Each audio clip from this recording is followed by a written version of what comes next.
Isang mapayapang araw sa iyo. Welcome sa Biblical Education for Shepherd Training. Bahagi ng Biblical Studies ang pag-aaralan natin ngayon. Ang mga aklat na pangkasaysayan. 12 aklat sa katalogo ng Lumang Tipan na kinikilala ng mga Protestante ang karaniwang tinatawag na mga aklat na pangkasaysayan: Josue, mga Hukom, Ruth, 1-2 Samuel, 1-2 mga Hari, 1-2 mga Kronika, Ezra, Nehemyas, at Esther.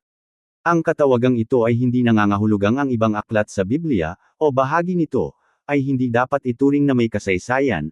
Sa halip, inilalarawan nito ang 12 aklat na ito dahil sa kanilang pagkakaroon ng anyong salaysay, habang isinasalaysay nila ang kwento ng pakikitungo ng Diyos sa kanyang bayan sa loob ng maraming siglo.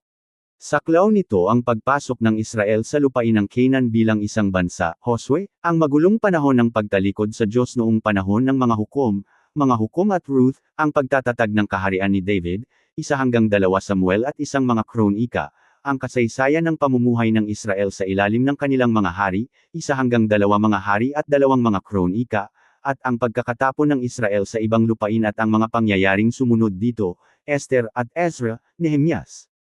Ang mga aklat na ito ay hindi isinulat upang maglahad lamang ng kasaysayan para sa kasaysayan, kundi upang ipakita kung paano kumikilos ang Diyos sa pamamagitan ng kasaysayan. Ang mga unang nakatanggap nito ay ang mga kabilang sa bayan ng Diyos sa kani-kanilang panahon, ngunit ang pagkapanatili ng mga aklat na ito sa loob ng mahabang panahon ay nagpapakita na ang kanilang mensahe ay nananatiling may halaga para sa lahat ng salinlahi.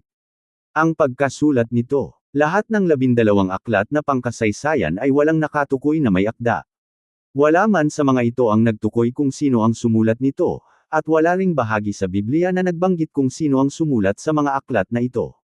Maaaring patunayan na ang bawat isa ay isinulat ng magkahiwalay, bagaman ang 1-2 Samuel, 1-2 mga Hari, 1-2 mga Kronika, at Ezra, Nehemyas ay itinuturing na iisang kabuuan o aklat.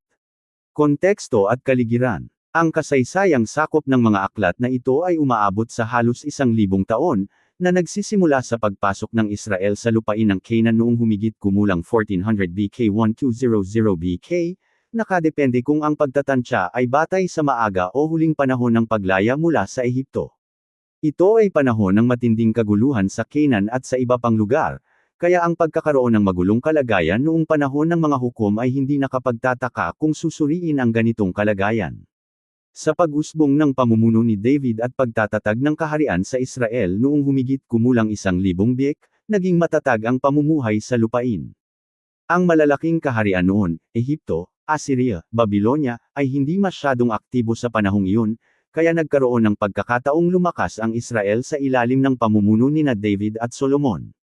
Gayunpaman, dahil sa mga kasalanan ni Solomon, ipinahintulot ng Diyos na mahati ang kaharian, na nagresulta sa pagkakaroon ng dalawang magkahiwalay na bansa noong mga 930 BK. Ang kaharian ng Israel, sa hilaga, at ang kaharian ng Juda, sa timog, ay namuhay ng may pag-iingat sa isa't isa sa loob ng halos 200 taon, hanggang sa masakop ang Israel ng mga Asiryo noong 722 BK. Ang Juda naman ay nanatiling malaya hanggang sa bumagsak ang Jerusalem sa kamay ng mga Babilonyo noong 586 BK. Nang masakop ng mga Persiano sa pamumuno ni Ciro ang Babylonia noong 539 BK, pinayagan ng mga Hudyo na bumalik sa Jerusalem upang muling itayo ang templo at ang mga pader ng lungsod. Ang huling pangyayari na nakatala sa mga aklat na pangkasaysayan ay naganap noong 433 BK, nang bumalik si Nehemyas sa Jerusalem mula sa Babylonia, Nehemyas Kapitulo 13. Pangunahing paksa sa teolohiya, Josue. Inilalarawan sa aklat ng Josue ang pagbibigay ng Diyos sa lupang ipinangakong Canaan bilang pamana ng kanyang bayang Israel. Binabalikan sa aklat na ito ang maraming pangako ng Diyos kay Abraham at sa kanyang mga lahi. Ito rin ang unang ulat tungkol sa pamumuhay ng Israel sa lupang ipinangako, na nagiging daan sa mga darating pang kaganapan. Mga Hukom. Ipinapakita sa aklat na ito ang unti-unting pagtalikod ng Israel sa Diyos na nagdulot ng kaguluhan sa kanilang espiritual, panlipunan, at pampulitikang pamumuhay. Ang aklat ay naghahanda rin para sa pagtatatag ng matatag at kagalang-galang na kaharian na ayon sa kalooban ng Diyos, na batay sa paglalarawan ng huwarang hari sa Deuteronomio Kapitulo 17. Ruth. Ipinakikita sa aklat na ito ang paglalaan at paggabay ng Diyos sa buhay ng isang pamilya na kabilang sa angkan ni David. Ang talaan ng lahi sa pagtatapos ng kwento ay nag-uugnay kay David ang mga pangakong ibinigay ng Diyos sa angkan ni Judah ilang siglo na ang nakalilipas, at nagtuturo tungo sa pagtatatag ng matatag na kaharian sa ilalim ni David. 1-2 Samuel. Isinasalaysay dito ang pagbabago sa kalagayan ng Israel, mula sa magulong pamumuhay noong panahon ng mga hukom kung saan, ang bawat isa ay gumagawa ng kung ano ang sa tingin nila ay tama, tungo sa pamumuhay sa ilalim ng hari na pinili ng Diyos, si David. Si David ay inilarawan bilang, taong kinalulugdan ng puso ng Diyos, at ipinangako ng Diyos sa kanya na ang kanyang trono at angkan ay mananatiling magpakailanman, 2 Samuel Kapitulo 7 versikulo 16. 1-2 Mga Hari. Nagsisimula ang aklat na ito sa unti-unting paghina ng kaharian sa huling bahagi ng buhay ni David, at lalo pang lumubha noong pamunuan na ng kanyang anak na si Solomon. Nahati ang Israel sa dalawang kaharian, ang Israel at Juda, hanggang sa bumagsak ang Israel noong 722 bik at ang Juda naman noong 586 na bik. Ang pagbagsak ng mga kahariang ito ay bunga ng patuloy na pagtataksil ng kanilang mga hari at mamamayan. Gayunpaman, may ilang matuwid na hari na nagbalik sa kanilang bayan sa Panginoon, at ang mga pangako ng Diyos kay David ay nanatiling tapat sa kabila ng mga pagsubok at panganib. 1-2 Mga Kronika. Ang nilalaman ng aklat na ito ay may pagkakatulad sa 1-2 Samuel at 1-2 Mga Hari, ngunit nakatuon lalo na kay David at sa kanyang mga inapo na mga hari ng Juda, habang hindi na masyadong tinatalakay ang kasaysayan ng kaharian ng Israel sa Hilaga.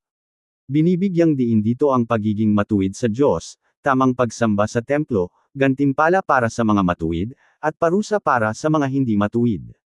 Nagtatapos ito sa magandang balita tungkol sa pagpapahintulot ni Ciro na makalaya ang mga Hudyo mula sa pagkakatapon.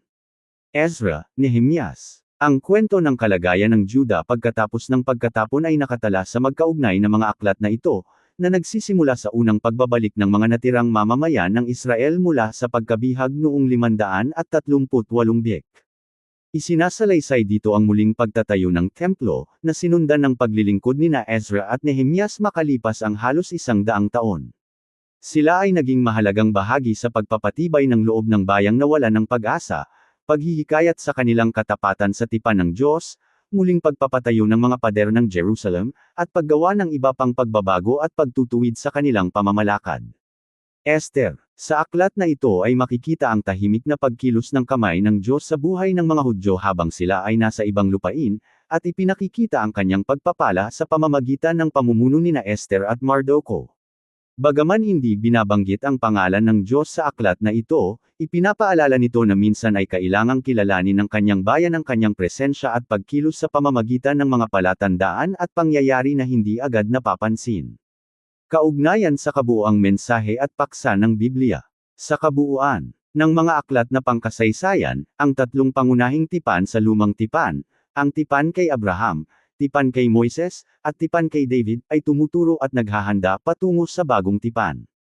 Ang mga aklat na ito ay nakabatay sa unang dalawang tipan at ipinakikilala naman sa mambabasa ang ikatlo. Ang tipan kay Abraham. Nangako ang Diyos kay Abraham na siya at ang kanyang mga inapo ay magiging pagpapala sa lahat ng bansa sa lupa, Genesis Kapitulo 12 versikulo 1-3.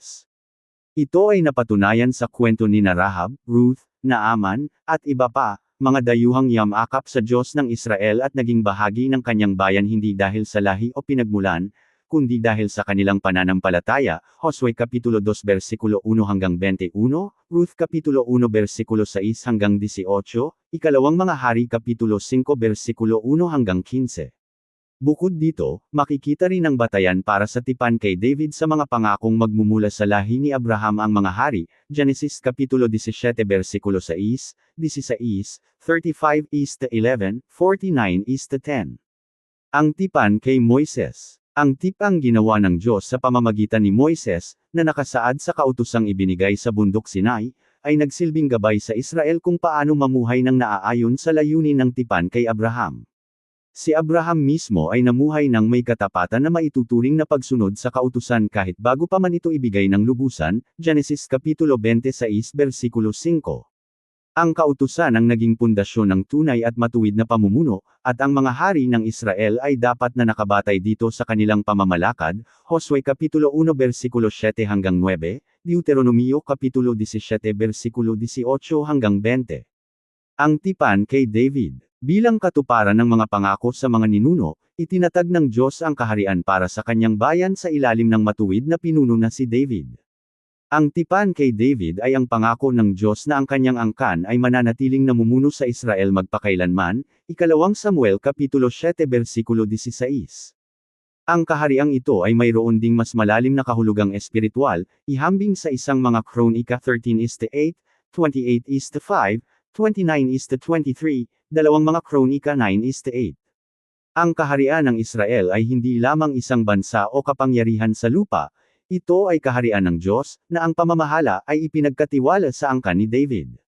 Ang mga paksang makikita rin sa ibang bahagi ng Biblia, tulad ng kahalagahan ng pagsunod, bunga ng pagsuway, tunay na pagsamba, katapatan, tamang pag-uugali, matuwid na pamumuno, at panalangin, ay masasalamin din sa mga aklat na pangkasaysayan. Ang mga aklat na ito ay naglalahad sa anyong salaysay ng mga dakilang katotohanan ng Biblia, at nagdudulot ng mayamang aral sa sinumang sadyang mag-aaral nito ng may pag-iingat. Amen. Maraming salamat sa pakikinig. Ako si Pastor Jeff Flores, nagsasabing sa Diyos ang lahat ng papuri.